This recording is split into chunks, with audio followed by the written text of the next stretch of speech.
Congrats on getting beyond $1 million. What got you here won't always get you there. This is a podcast for entrepreneurs who want to reach beyond their 7-figure business and scale to 8, 9, and even 10 figures. I'm Brad Weimert, and as the founder of Easy Pay Direct, I have had the privilege to work with more than 30,000 businesses, allowing me to see the data behind what some of the most successful companies on the planet are doing differently. Join me each week as I dig in with experts in sales, marketing, operations, technology, and wealth building. And you'll learn some of the specific tools, tactics, and strategies that are working today in those multi-million, 8, 9, and 10-figure businesses. Life can get exciting beyond $1 million.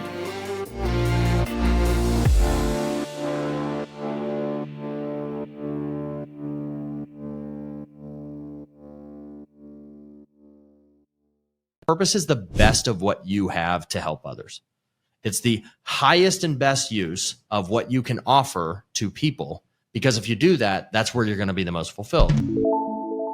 You know what always bothered me about college? It was being expected to learn from people that I knew had not done it themselves. You know what bothers me about the information product industry that we live in today? It is being expected to listen to people that haven't done it themselves. Brian Bosché is my guest today.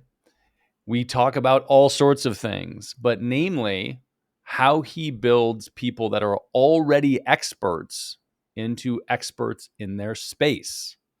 It is a fascinating twist on the information product world.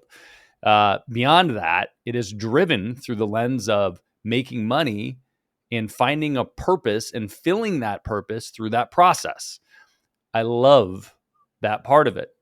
Because I personally have always struggled with this idea of, do you need to have this grand vision and architecture for your plan, i.e. purpose behind it, or can you just do the thing and figure out the purpose along the way? We go all over the place in this conversation, from being a news anchor to selling self-help products while you're depressed to building an 8-figure empire. Let's dive right into it. Here comes Brian Bosché. Brian Bosché, so happy to pin you down. It's been a little journey over the last few months to try to find a time that worked. Yeah, no, it's good to be with you. I think the last time we saw each other was in Cabo, right? Indeed. Well, I was unfortunately running to a flight, and you were enjoying a margarita on a beach chair, I believe. Yeah, sorry about that. Sorry to drink a margarita in slow motion while you rush to your plane. It was playing through my head. It was playing through my head as I rushed to my plane. From that moment on, I wanted to have a deeper conversation with you because you do things that are a little bit unique in the world of, I think, education. And so you have a few different companies that revolve around the same topic, but you have a unique spin on them. You know, we do a ton in the info product space and the coaching, consulting, et cetera space from a payments perspective. We have lots of clients that do that. But from talking to you initially, I thought, oh man, I like this. This is a little different. So can you give a little background on the existing companies and kind of where the focal point is, and then we'll dive in from there? Yeah, we essentially have a B2C company and a B2B company. So our B2C side, we own expertschool.com, and expertschool.com focuses on creating highly paid experts, speaking, coaching, and consulting. And there's a lot of folks that do that, but what's really unique about us is helping people discover their exact purpose. We have a proprietary purpose discovery methodology that breaks your purpose down into 4 elements, almost like a Myers-Briggs type indicator. And we're able to equip our experts who come into our programs to know exactly who they are, exactly how they're going to be most fulfilled. And we don't craft their offer just in terms of a business opportunity. We do that, but we craft their offer in terms of what's going to most fulfill them. Because fulfillment drives long-term motivation, because fulfillment answers motivation's core question. Motivation's core question is what I'm doing worth it? And when you're personally fulfilled, getting gratitude back from the people that help you, fulfillment is what drives your long-term motivation. It's what convinces you to keep going. So that's our B2C side. We have really just 2 offers. We have Expert Mastery and our Expert Mastermind for our higher tier students. And then on the B2B side, we own purposecompany.com as well. So we're doing purpose discovery for organizations, for companies, and for leaders. We have the ability to do enterprise-wide purpose discovery for teams, up to 100,000 employees if you wanted to. That sounds like a nightmare. So let's talk about that a little bit. um, just for frame here, can you give me a size estimate of the company or revenue or whatever metrics make sense to you? Both of those combined do about 10 million per year. And we have a ton more B2B opportunity, but we're tightening up right now our B2C side. We're getting expertschool.com, its systems, its traffic, and its team real tight in terms of leadership. And we've got a massive list of corporate decision makers that we can target, right, with B2B offers, but we're making sure our B2C team is really, really tight before we really start getting aggressive on our B2B side. So it's right around 10 million. Love it. Before we dig into the nuances of those models, and I ask you a barrage of questions about them, how did you find yourself in a business talking about purpose? I love this question because the answer was, or is, it wasn't intentional. I started out essentially wanting to become a national news anchor. That was a dream that I had since I was 16 years old. And I went all the way through undergrad and actually went to law school to make myself a better broadcaster. And when I came out of law school, I actually became a national journalist covering government corruption and terrorism for about a year until the show that I was working on got cut from the programming schedule. And I, as a result, got laid off. And funny enough, in the midst of all that, I actually was going through a divorce, from somebody whom I met when I was in law school. And that divorce was final in the same month that I got laid off. And it sent me into like a tailspin of depression where it's like everything that I had wrapped my identity in, my job, my marriage, the earning opportunity that I had, and, growing up as, getting to get started as a national journalist out of the gate, all of that was wiped away. So I went into the darkest period of depression in my life because I'd never experienced it before. And I had a lot of really well-meaning friends and mentors that were saying, Brian, you need to find your purpose. And I always was very, very frustrated with that word because I was like, what are you talking about? Since I was 16 years old, I knew exactly what I wanted to do. And the problem with that is I had confused a job target with purpose. They're not the same thing. Okay. Purpose functionally, if you want to think about how to use purpose best in your life, purpose is the best of what you have to help others. It's the highest and best use of what you can offer to people. Because if you do that, that's where you're going to be the most fulfilled. You name it. I watched it. I read it. I listened to it. And here's what I noticed. Most of the people out there that fit into the, let's say, purpose expertise category really aren't sharing the whole picture. There's really 4 parts to purpose. You'll notice that there are some experts that spend their time focusing on bringing out what's naturally good in a human being. Okay. Then you'll see other experts focused on skills. You'll see other experts focused on passion, and you'll see other experts focus on like coming of age, origin story side of things. And what I realized when I backed up, looked at it 30,000 feet, that there were 4 distinguished elements to purpose. And that was the beginning. And now I guess we're almost 10 years later beyond that initial discovery. What we've done is backed it up with research, but also broken each element down into archetypes. And that's probably something we'll talk about, but our Purpose Finder assessment's coming out in the next 45 to 60 days, and it will be the first of its kind assessment meant to help you understand the elements of your purpose and how to improve your decision-making as a person and a business owner. So you were going to be a news anchor and the show ended, divorce happened. Did you immediately jump? Like, what's the gap there? Like you dove into how to find your own purpose. When did the business start? Did it start right away? Did you do other things in the interim? So I spent about a year and a half selling high ticket products. And so that was my introduction. Worked for somebody who became my first business mentor that I met while I was a journalist, and I was selling high ticket products. And it was kind of a very interesting thing because I was selling essentially a similar offer, right? Like how to become a highly paid expert. And I was on the phone one time with this woman, and I'm in the midst of depression. So here I am like selling like self-help products while depressed, right? I am not like a picture perfect example of what it means to live a self-help message. And I'm on the phone with this lady, and she stops me in the middle of my script because I sounded scripted for sure because I was really bad in the beginning. And this lady goes, stop, Brian, listen, I can't buy anything from you. I don't even know my purpose. And I just stopped. And in this like mild fit of sarcasm, I said, I don't either. And I totally just bombed the call because it wasn't going to close anyway. But it became like this focal point where I'm like, that's it. I can't take this anymore. And what was interesting is I met during that period of time. I was living in South Florida. My wife, Gabrielle, was living in Washington, D.C. And we met at the time, and I shared this with her during our, like, while we were dating. And she's like, you've got to turn that into a business. And so about a year and a half after I got laid off, Gabrielle and I got married. And I actually started my first business I could say in a U-Haul, not in a U-Haul literally, but we got back from our honeymoon and I was moving some stuff out of storage into our new apartment.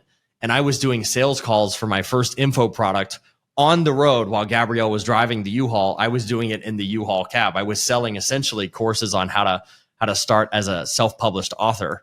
And what was it? It was really a cover though, because I was using the self-publishing course, okay, to help people discover their purpose so they'd write a better book. And that first year I did like $200,000 in sales because I had really good mentorship to start. And what happened is that Gabrielle, she was a professional speaker already. So she was speaking on the topic of millennials. So she was getting paid buku dollars helping corporations understand millennials. And we noticed the overlapping talents. And in the midst of that, we decided about two and a half years into our relationship to merge and go after purpose discovery full time together. Awesome. That's super helpful because the gap from broadcast to, look, I mean, obviously the skill set overlap is there, but from a business perspective and monetization perspective, totally different worlds, right? You're working from a network as a news anchor versus, and that was the gap, selling high ticket. Did you move into high ticket sales just out of curiosity? How did that happen? How did you end up in that space? Because I feel like contrary to the notion of drive from purpose, you probably accidentally found high ticket and it was just the thing that took over there for some reason. Yeah. So it kind of all happened at the same time somewhat. So I met my mentor while I was working on a special interest piece. So as a journalist, it wasn't one of those government corruption terrorism stories. We kind of were doing a human interest piece, and it was on a nonprofit that helped the critically ill heroes, the critically ill children of America's heroes. So like police, firefighter, military kind of thing. And I met her doing that story. And in the midst of my depression, like in the month after I got laid off, I just sent her a Facebook message and she said, why don't you just come work for me? And I literally drove my terrible car 14 hours from Virginia down to South Florida. I had like a suitcase and a coffee machine in the car. She had this beachside condo that had like 3 months left on the lease that she wasn't even using. And it gave me enough runway to get my back on my feet and have my own apartment. And I did everything. I took her Mercedes in for service. I helped her make sure her mail was opened up and organized. I was selling her. I did everything I could to get mentorship by proximity. And in that year and a half, I got more business mentorship than I studied in undergrad. I studied in law school, that compressed period of time. And I knew while selling high ticket that when I created my own first offer, I now had the skill sets to actually get it started. So that's where the connection point happened. Yeah, I kind of fell into high ticket. I did not aspire to be some kind of high ticket closer. That was not even the target. Well, I think, in that era too. So in that era, that wasn't really a thing. I think now it's being a high ticket closer is packaged as a specific role. It's a specific path that you can go down. But, the journey of selling information started many, many decades ago, pre Tony Robbins to Jim Rohn and before. And it was, books and newsletters and live events, but the whole process has changed. And I want to dig into that model a little bit, but I think that's super interesting. And, for me, were I to do one thing differently, it would have been to work for somebody for free and fucking learn instead of trying to figure it all out myself. But I always felt like I was in a rush. It was always like, I need to do it now. I need to have more now. And if I just put more energy into it now with any mechanism, I will make more now. And it's a step back from any step forward. So it's cool to hear that that was a contributing factor in your world. I think that the best mentorship will disorient you. I think that it will. Like, it will challenge every area of your life. Like, I grew up in a household, an amazing household, amazing parents, but they were the career track, not the entrepreneurial track. I really had no entrepreneurship model in my family. So that was completely new to me. So when I would be helping her around the house when she was working from home, when I saw that, like, she wanted to have pictures or art hung in her house, she didn't lift a finger, right? She would hire a handy person to come in and hang the art, like, just to watch her not do anything but what she was brilliant at and hire out everything else. I grew up in a DIY household. Everything was DIY. I built a 3,000 square foot deck with my dad one summer. It was the worst experience ever. Both of us would agree with that statement. And so that was like mentorship disorientation. That was like really, really good. And then I would watch everything she did, like how she led, how she created products. I learned copywriting from her for the first time. And that totally wrecked and I saw my mentor just like reach into a safe, grab $100,000 in cash and go to the car dealership and literally buy a car with a wad of cash. And I was like, you have got to be kidding me, right? I'm like, this is incredible. I'm like, I've never seen stuff like this before. So it opened up my eyes. But I didn't stop there. I think a lot of people who do get the benefit of good mentorship on the front end make the mistake of stop growing once that period of mentorship by proximity ends and they assume they know it all.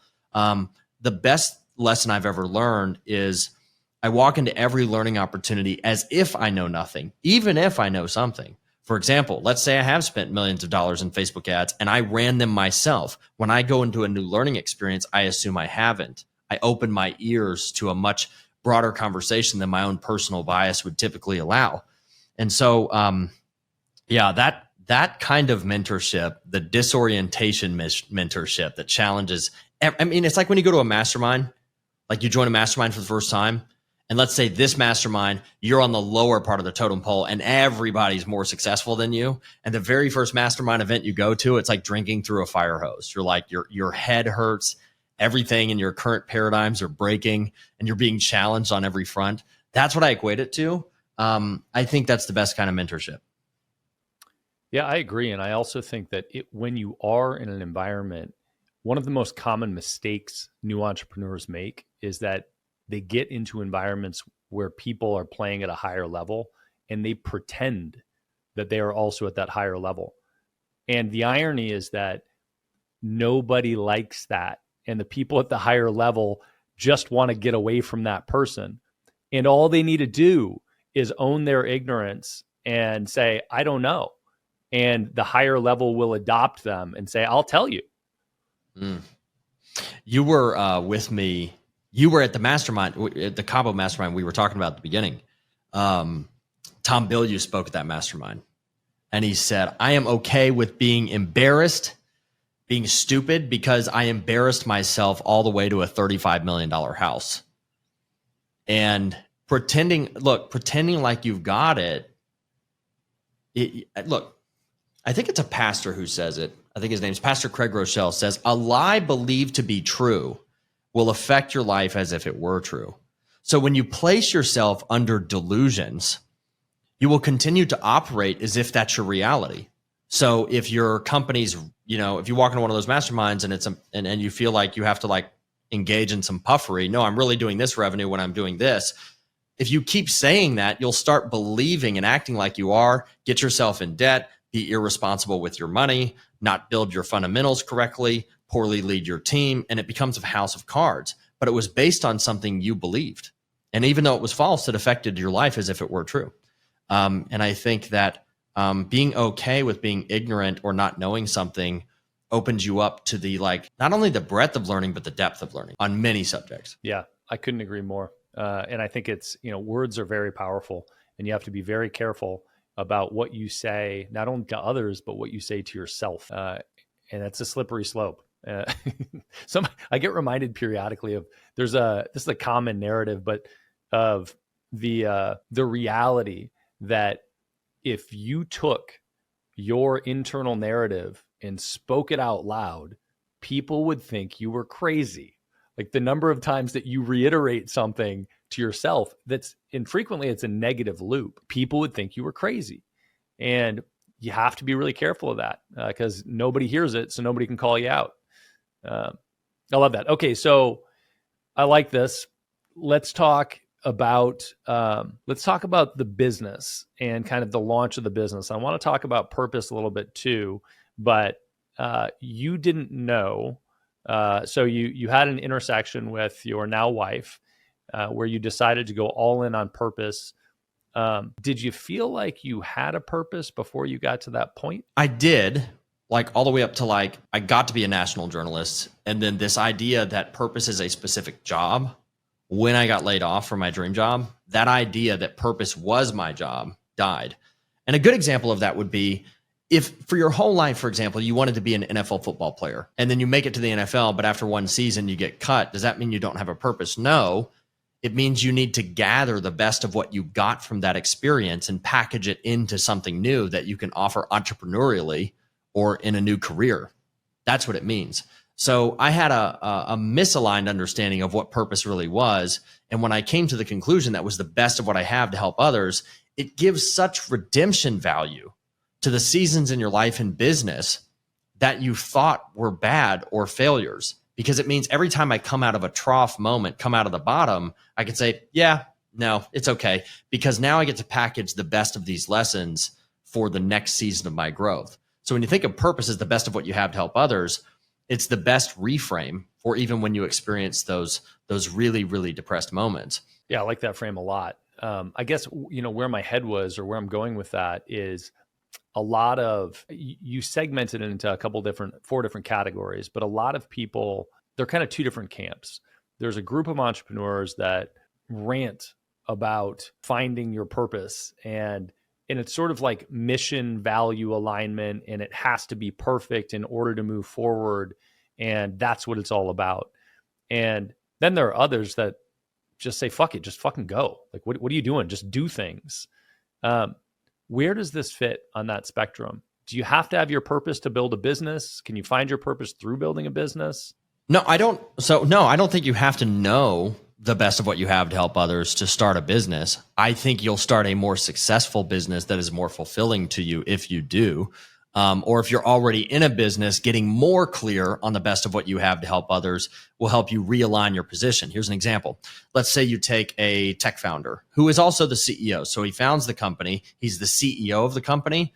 And this thing that he loved when he started it, he hates it. And the truth is, it's because they've actually gotten away from the fulfillment side. Okay. Because it becomes all about giving, but it also becomes all about the administrative stuff it takes to structure and grow a business. And they've actually put distance between them and the customer transformation they wanted to actually provide.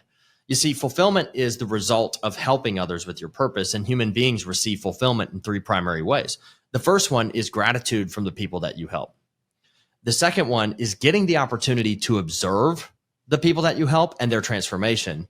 And then finally, the third one is results. Now, in the order in which I just said that, you go from most fulfillment to least fulfillment. So making more money, getting a new handbag, getting a new watch, getting a new house, that's personal results, but it's not going to fulfill you as much as if somebody comes up to you and says, hey, Brian, thank you so much. I can't believe it. Like, I have radical clarity on my life now, and I know exactly what I want to do. I think you just changed the trajectory of my entire life. I've gotten tons of those messages before, and I've had tons of people say that. I get that every single day. There's no amount of money, no new car, no new house, no new vacation that is ever going to fulfill me as much as that statement of gratitude. And so a lot of founders put distance between themselves and the customers, distance between themselves and the majority of their team, and they're severing their fulfillment feedback loop and making it only about admin, growth, and the results side. But they're getting so disconnected from the emotional side. Okay. So it's not that it fits in one of those camps or the other camps. It's just not the entire picture. Because you might get some kind of advice like Gary Vee. He's the type of person that just says, find a skill that you're remotely good at, or however he talks, right? Find a skill that you're remotely good at, right? And then go all in on that thing. I do think in offhand advice, that's not bad, right? But there's other things too, like a skill, great. So I can go use that skill to make money. The way we look at passion, for example, that's the third element of your purpose. We describe it like this: pull passion. Because passion, according to the Oxford Dictionary, second definition is a barely controllable emotion. Now, when you look at passion like that, do you want to make decisions in your life based on barely controllable emotions? And if you have barely controllable emotions for ice cream or barely controlled anger towards a team member, that's probably not going to lead to the best decision. It's better to look at passion as the problem in the world that you want to solve. That's why it pulls you. It pulls you to the future. That's why we call it pull passion. So while you could go after a singular skill that you're good at, that's great. But let's put it into the context of the problem in the world that you want to solve, the thing that keeps you up at night, the thing that you want to solve that nobody else has solved.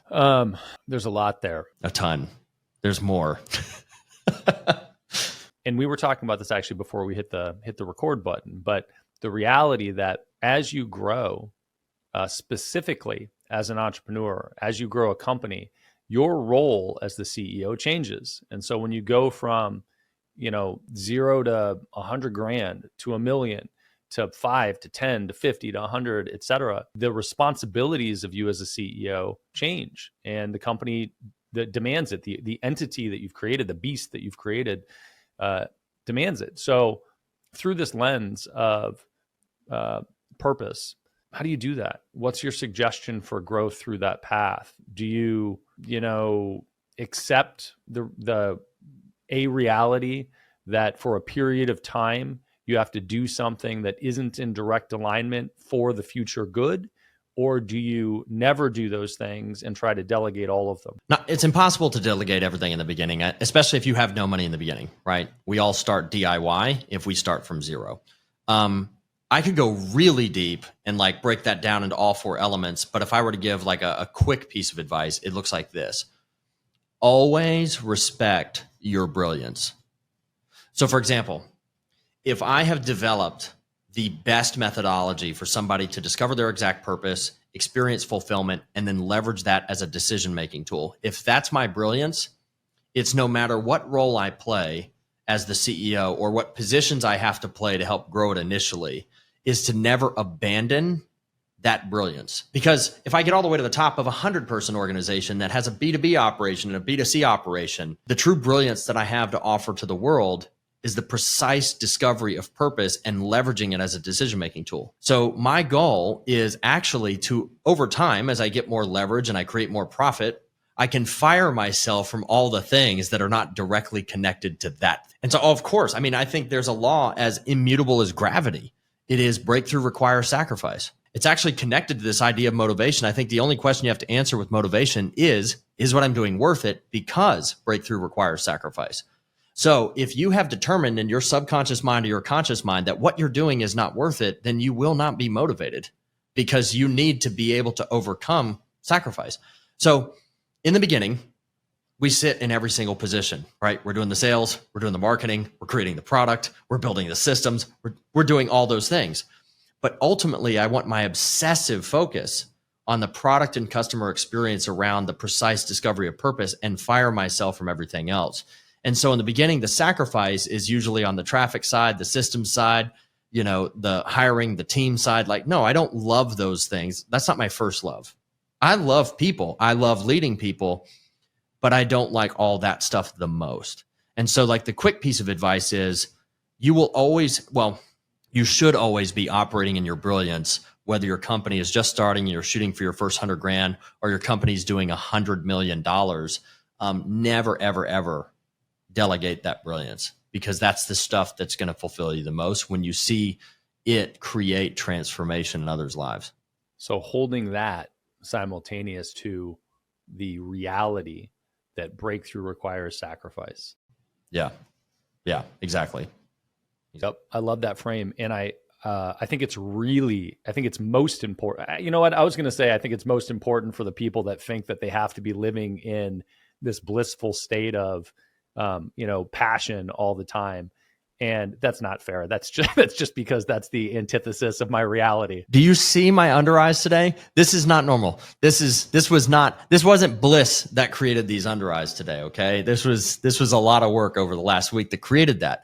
It's not the bliss you live for. I hate the concept of the flow state. I hate it. I hate giving people that delusion that there is such bullshit thing as a flow state.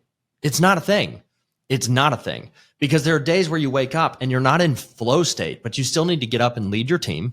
You still need to get up and honor your brilliance, and you got to honor your expertise. Maybe a little bit of a rant here, and you probably agree with this rant too.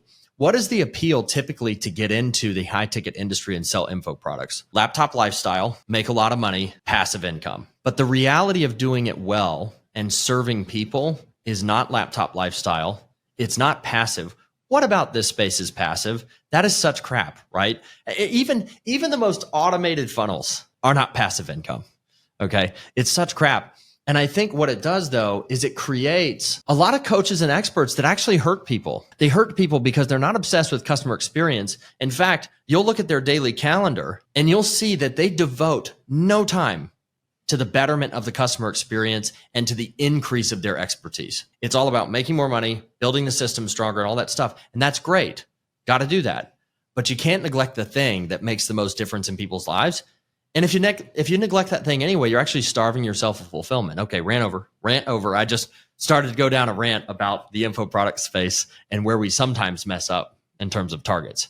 As you know, we heavily serve that space, so I can echo a lot of that. I also think that a really important thing for people to know when they're seeking residual income and sort of this notion of put it on cruise control and just have an engine that pumps out cash for you is the best engines in the world are typically the ones that require the most maintenance. And if you're not putting time and energy into honing it, it's gonna fucking break. So I love that. I love that frame.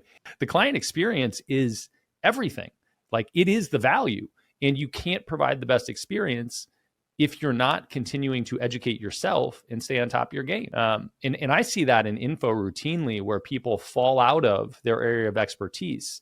And even if they were great when they first started it, because they were so in it, they fall out of doing the thing and they just go into teaching the thing. And at some point, there's a disconnect if they don't stay on top of their craft. A competitor that does build their craft every single day. I consume at least an hour plus of content every single day, whether it's reading a book or listening to a book or watching something related to my subject area of expertise, because it's the most important thing. I learned from Sam Ovens taught me this, that really there's 4 categories to your business: product, traffic, team, and systems. And the last 3 don't exist without the first one. Product first, customer transformation first, and then the rest of it supports that. And I think a lot of people want traffic and team. Actually, no, they just look at it with one big dollar sign. They want to make a lot of money, and there's nothing wrong with making a lot of money. There's not actually 4 categories. It's just a dollar sign. And I think it becomes like this, like bug lamp, right? And you ultimately find that if you keep making that the main thing, you'll get burned. You'll get burned, and you won't last. You'll be here 2 to 3 years. You'll be what my wife and business partner Gab calls a pop-up coach. Here one day, gone the next, because the main target was the laptop lifestyle and the money. But it's like the rant really though is like, even if you want to be selfish, you're hurting yourself. Like, you're like starving yourself of the greatest thing in the world, which is to be fulfilled by your work and fulfilled in helping your audience. I agree. I agree. And there are so many examples across all industry, all of business, and certainly you can find them in personal, of people that have created amazing things, but got complacent, and they all erode. They all die without innovation and consistent improvement on the client experience and the product. All of them. Beyond a Million is brought to you by Easy Pay Direct. If you're an entrepreneur and you are still using a product like Stripe or PayPal to accept payments, it is time to find out why the largest names in your industry would never consider doing that. Check out easypaydirect.com/BAM to find out more. So let's talk about the development of your product and the rise of your company. So I want to talk about sort of, let's start there, because I have a path I want to go down here. But so you decide, hey, purpose is at the center of it.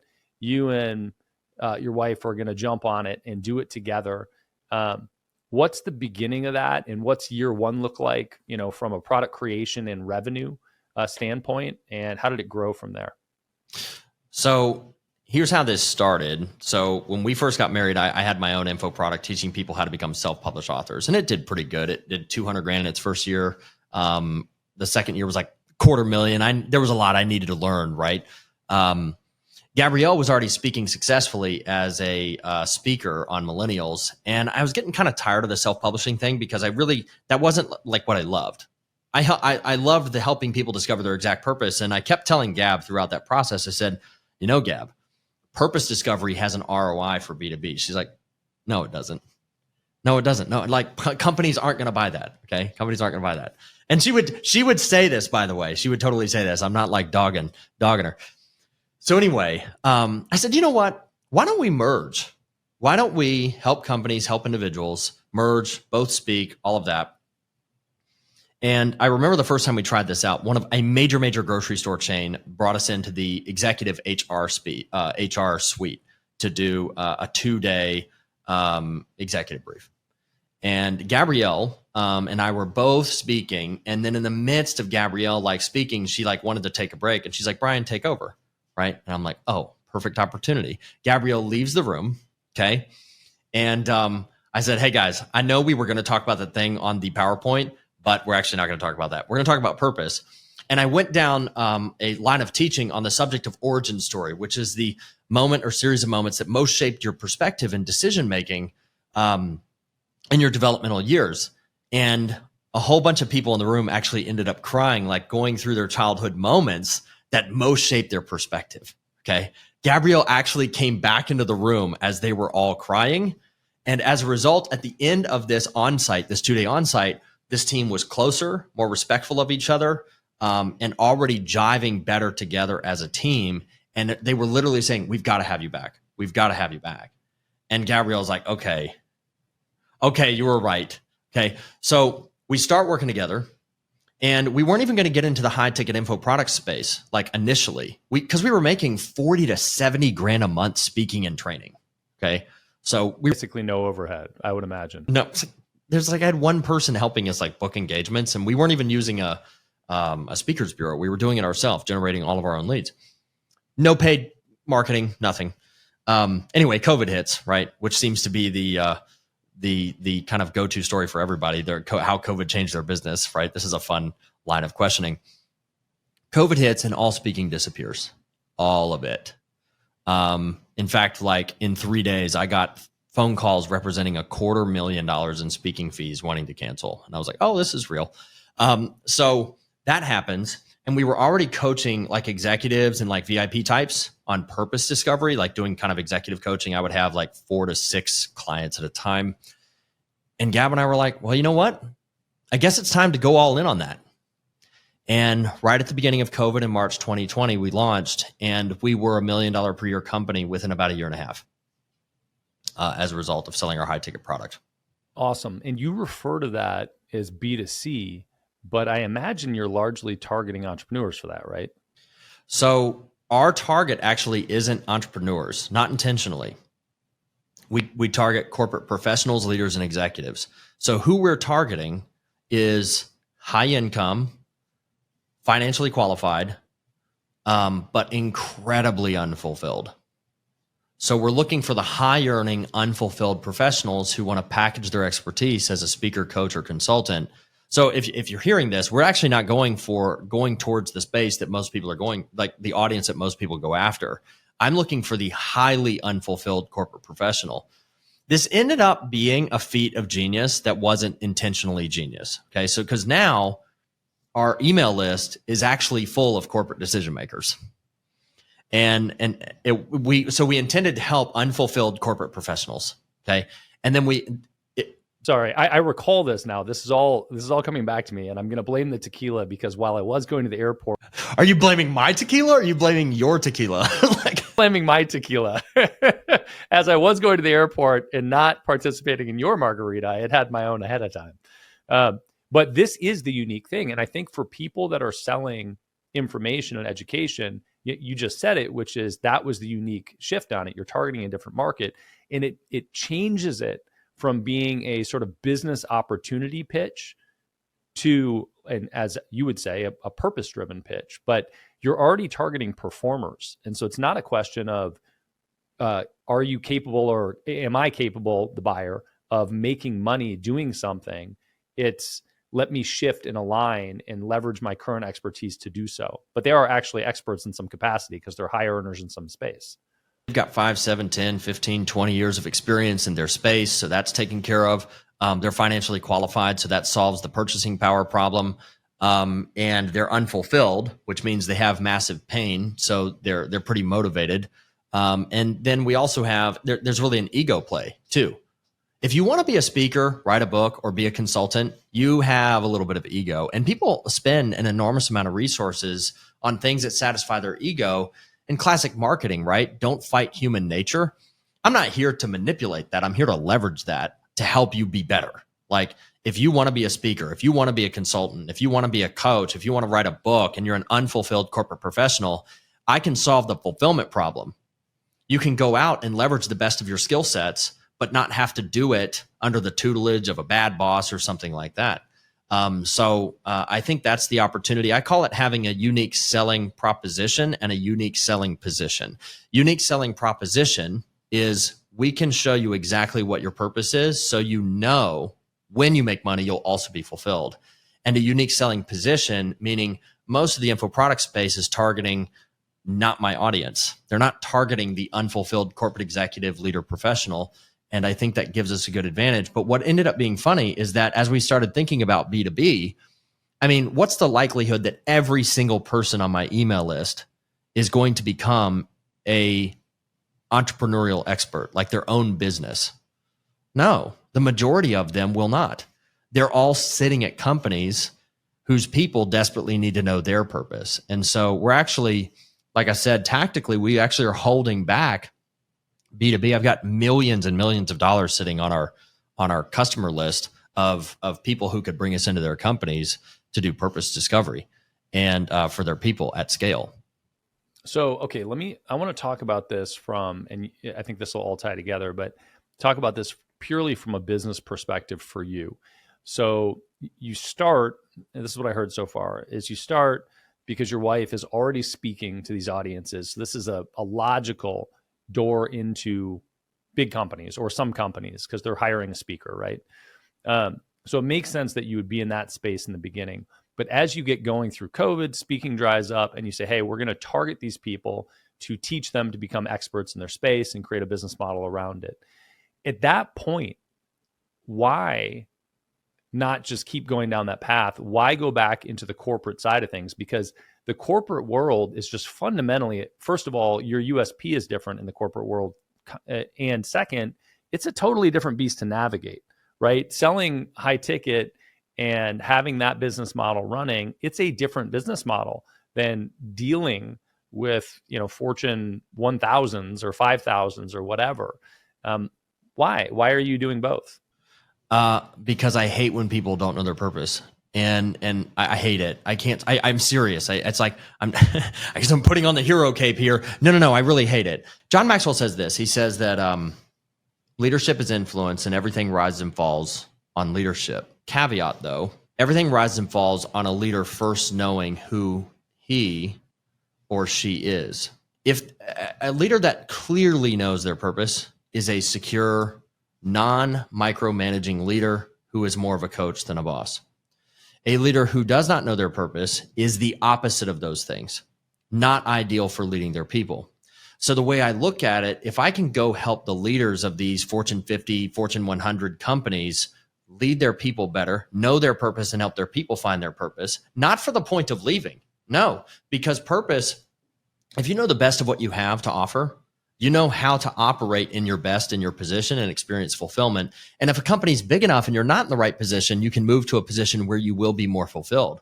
So the answer is yes, totally different business model, right? And we're talking about a totally different sale. A business to consumer coaching sale, that can be done in 1 or 2 calls. B2B deals, 4, 5, 6 interactions, and maybe a 3 to 6 month closing cycle.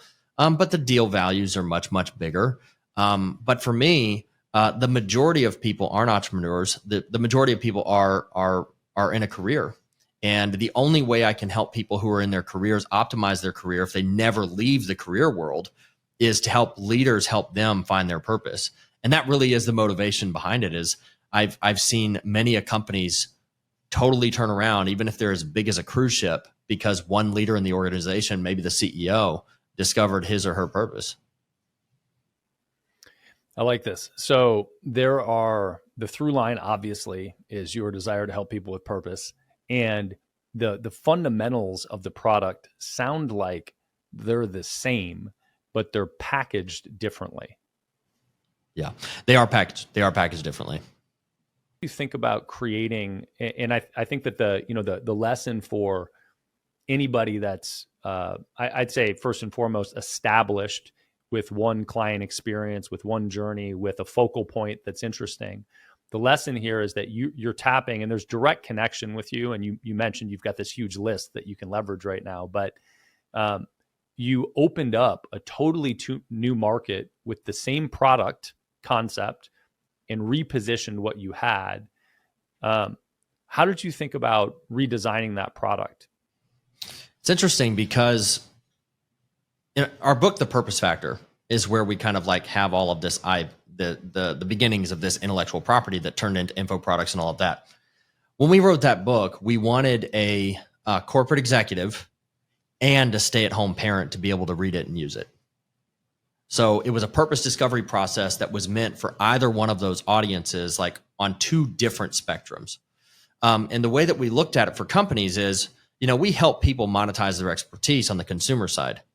So what we do is we strip that part out and we focus entirely on the purpose discovery side for companies and leaders.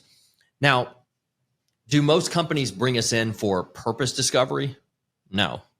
People, the reason for buying is always different, right? They want to increase revenue, increase productivity, increase profitability. And the number one reason we get brought in is employee retention and engagement. So the main pain point we're striking towards is retention and engagement, and the vehicle by which we make that happen is purpose. Because there's really three primary reasons that keeps a employee at a company. Okay, they're clear on their purpose. Number one, they know the best of what they have to offer, and they can connect it to the overall mission of the organization. That's the first one. The second one is their bosses transform into mentor coaches. And the third one is they have a legitimate, real friend at work. Not somebody they're just friendly with in the office, but they would actually go out and get drinks with after they've been in the office. If you strike at those three things, you have the highest likelihood of retaining your employees for the long term. So we come in under that, but we leverage our purpose discovery process to make that happen. Did you deliberately learn that ahead of time going into it, or was that trial and error as you tried to jam your purpose message into the corporate world? Yeah, it did. By the way, it does feel like jamming it. Sometimes it does. I'm like, because there's we could get really wonky here, but diffusion of innovation theory. There's going to be some executives that are innovators and early adopters, and their primary buying reason is purpose discovery.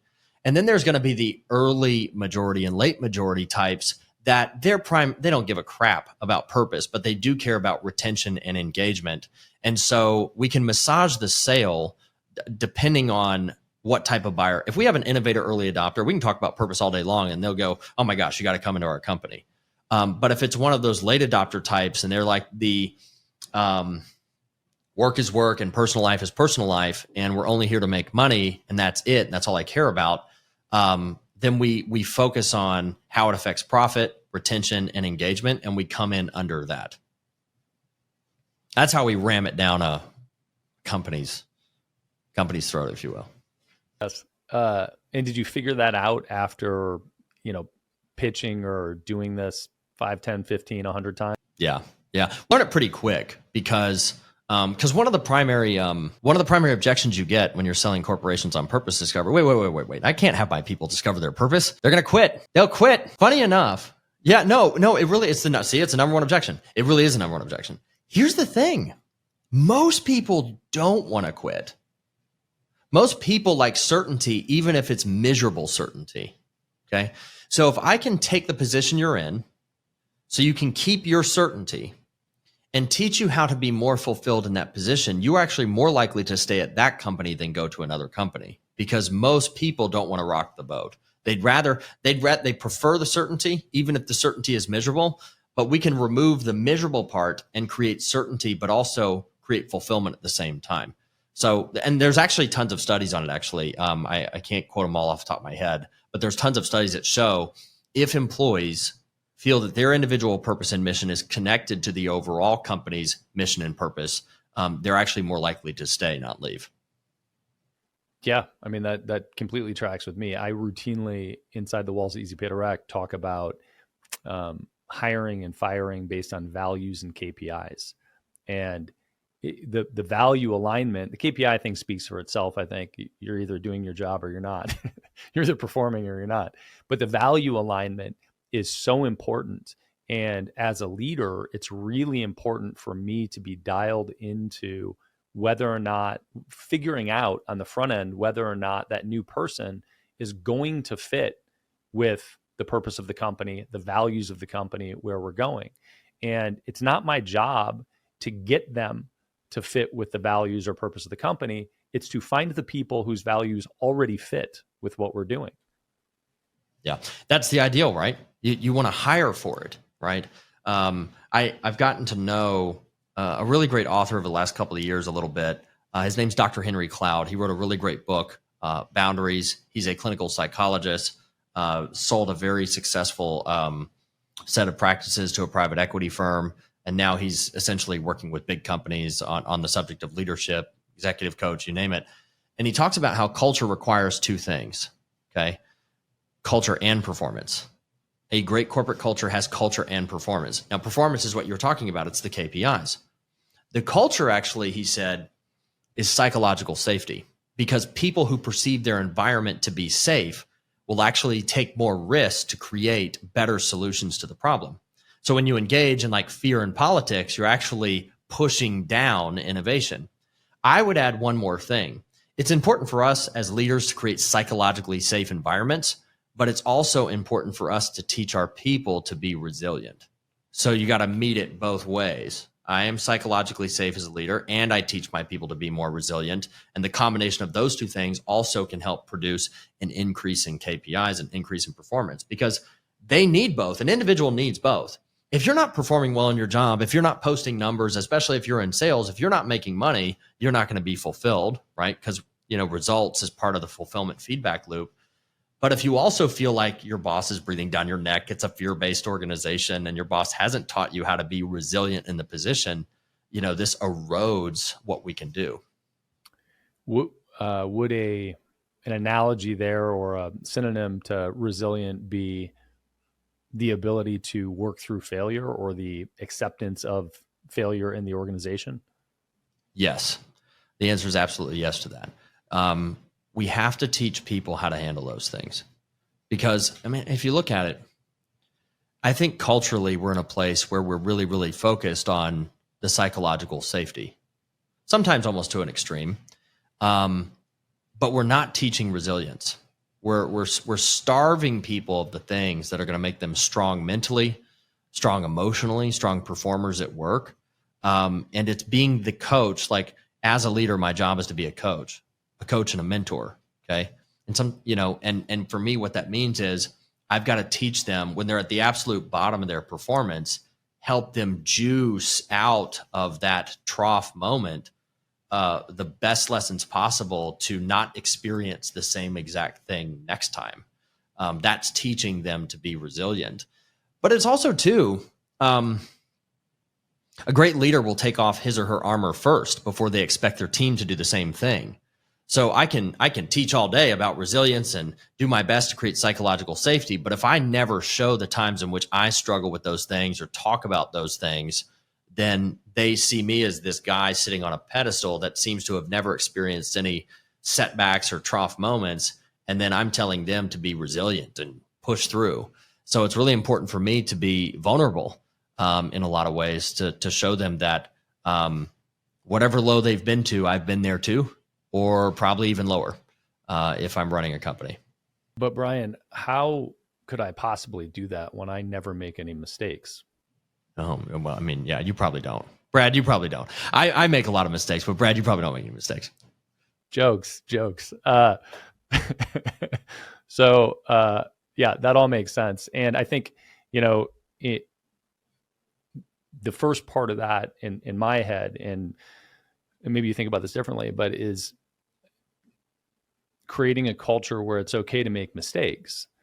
And then it's figuring out how to allow people to learn and grow from the mistakes. And that's the resilience part. It's teaching people not only is it okay, but this is actually the path. And here is the path to learning from that and getting better. Yeah. And I think a lot of leaders are afraid to let their people make mistakes. And the way you solve that is how much power you delegate. Okay. So somebody can only make, the scope of mistakes they can make is determined by how much power you give them. And so if we enable somebody to do their job, we have to determine, okay, if this team member who I've put in this role does make a mistake, what is the greatest amount of damage they could do on their worst day? And if you don't like the answer to that question, you're probably delegating too much to this new team member or this team member that's been on the team for a while, but they're in a new position. And so the way that you mitigate your risk in terms of like how bad can the mistake be is you have to determine how much you delegate.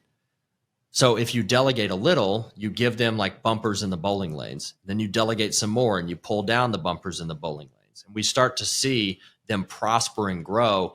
I think Jordan Peterson talked about this. He says, in terms of raising children, the world is a very dangerous place. It is both a physically dangerous place and a psychologically dangerous place.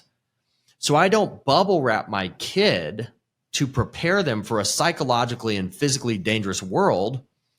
Over time, as they grow up, I increase their risk, I increase their exposure, and teach them how to operate in that world. The same is true for new team members. I give them a little bit of risk, a little bit more risk, a little bit more risk as they grow and mature, so that I know that I'm mitigating against the greatest possible risk that could happen if somebody's given too much in the beginning. Yeah, I like that approach. Well, look, I know that we are coming up on time, but I want to talk a little bit about the business model currently with the high ticket, because you've got the two arms, right? We talked about the corporate side of things, which is interesting, but high ticket was the beginning. So how are you currently generating leads for that? Is it ad driven now? What do the metrics look like? How tightly do you track that stuff? How are you closing things?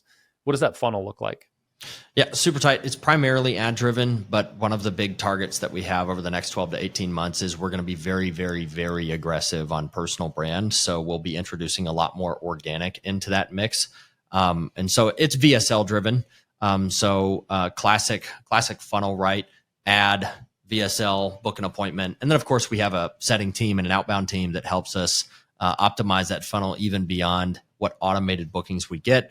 And then of course, some of our top performing students in the lower tier product will move up into our mastermind. So it's very classically structured. I don't like complex funnels. I don't like complex things because it's just more things that can break. I would rather spend the amount of time I'm trying to hack my way to financial performance in my funnels. I can do that, but I would actually rather just massively increase the transformative power of the product. One of my favorite quotes, the attribution of the quote escapes me at the moment, but one of my favorite quotes is, transform lives and you'll have to lock the doors to keep people out, because people want to go where their lives are transformed. So I keep my funnel super tight. I know my metrics. I know typically my cost per lead, cost per acquisition, all those things. But if I lose sight of transforming the customer's outcome, that is actually what affects the effectiveness of my marketing and sales the most. So that's where I spend most of my time. Kind of classic numbers when it comes to, cost per call ends up being somewhere between, $150 to $250. Cost per acquisition ends up being somewhere in the neighborhood of, if our marketing's performing super well, closer to 1,000. If it's not performing so good, it's closer to 2,000. So in terms of the range that you can see, this is funny that you ask these questions, because I am actually in the midst right now of handing over marketing off of my plate into a really talented agency's hands. I mean, we're working with Brian Mancata over at adspin.com, and they're just doing an incredible job because I'm making room on my calendar to build the next big moves of our company. So I'm actually as you asked that question, I'm in the midst of handing off marketing right now to very capable hands. Cool. I always have questions about handing things off to an agency. So you're handing them off to an agency that you have seen be effective for you so far. Mm-hmm. Yep. Got it. So you have evidence that this is a good idea. Yeah, we started on one platform, YouTube. Performance is good there. They're taking over Facebook next. And then we'll actually decide where the majority of the cold traffic will come from as we kind of compete the platforms and see what offers the highest quality leads and the lowest cost leads as well. So they're doing a good job. I mean, I think handing stuff off to an agency, I think the mistake that people make is they're like, here's all my marketing, and they hand it over. I think that's kind of dumb. But if we start with one platform and we expand it to other platforms as we see performance, which in our case is what we're doing, I think that's a much better approach. I mean, you can either do it in-house or you hire somebody. And I was our primary marketer. We didn't, up till this point, have an ad buyer in-house. And I made the judgment call that I would rather have a very, very capable agency do it for this next season than spend a whole bunch of time training somebody, even somebody who does know marketing very well. They're a talented ad buyer on whatever the platform is. I recognize that I placed more value on having a white calendar for our next big moves than training somebody to be an effective ad buyer inside of our business. What do you think the biggest mistake is that you've made in growing this high ticket B2C company? Oh man, that's a good one. I know exactly the answer to that question. I think we could be where we're at right now a year ago. And the reason for that is, while I've always been obsessed about getting great mentorship, I didn't invest enough. I would invest more in my personal development, because all of personal development is about making better decisions.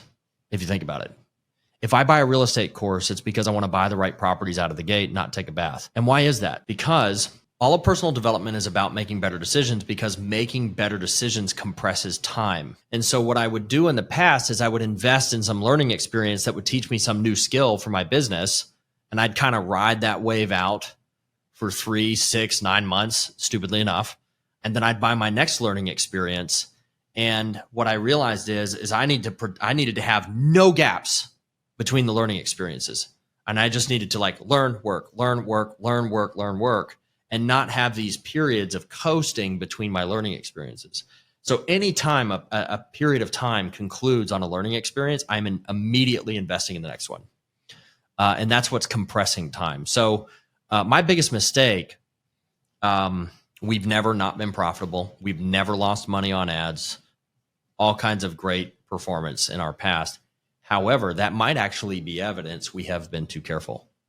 So the only thing that I would say is I could have gone a lot faster if I had not coasted between my learning experiences. So if anybody's listening to this and you're like, gosh, it's been like 3 or 6 months since my last learning experience or some course or mastermind or whatever, I'm like, that's not good. From my own personal experience, that's not good. I could be where I'm at right now a year ago. Yeah, that's a great lesson. I think the flip side of that is make sure you have enough time to actually learn the lesson. Yes, exactly. And it's so true. And I think there's like a fine line, there's definitely, I guess you could say, one of my friends kind of calls it this. There's winter seasons in our life.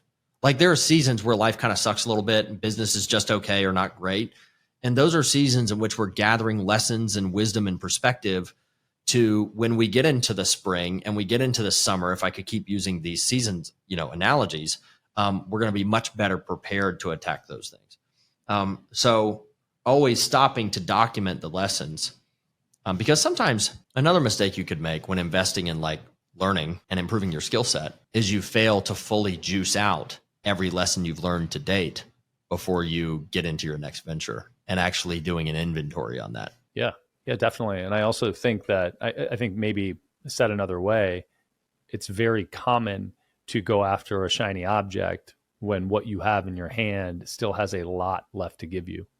Yeah, I mean, you're kind of describing my temptation from just a few minutes ago when you were talking about B2C and B2B. I mean, there's loads of opportunity in our relational network on B2B, more than my team can handle. That's the problem, right? And even if I were to devote time to hiring a team, like a talented, B2B closer and a talented account manager to go after the first contracts, and finish out the product, or finishing out some of our product offerings, but that's pretty much done. Even that would potentially be a distraction from creating operational excellence in expertschool.com, our consumer product. So I totally get what you're saying. Is it a shiny object, or am I supposed to be doing it? If I am, my new rule right now is I can't start a new thing unless I, clear space, number one. But I think what happens is if we grow up DIY as an entrepreneur, the mistake we make is staying DIY. And so now the rule is I can't do it unless I can hire out the creation of something or the build of something. And I also can't do it unless there's a team to fulfill on it, when I used to think that was my responsibility. So I have rules in place before I even start new things. Good lessons. Brian Bosché, I appreciate you carving out time today, man. I have a litany of other questions, but for now, where do you want to point people? Where can people find out more about you or figuring out what their purpose is? Of course, head over to purposecompany.com. That's the place to go. That's the place to go to find purpose. I love it. Brian, thanks so much, man. Love it. I hope you enjoyed the episode as much as I enjoyed doing it. I need your help. There are 3 places you can find Beyond a Million: the podcast itself, beyondamillion.com, which has some cool free resources, including a free course. And we finally launched the Beyond a Million YouTube channel. I would love it if you would go there and subscribe. And if you don't want to, you still would probably enjoy seeing the visual content. Check it out, youtube.com/@Beyond a Million.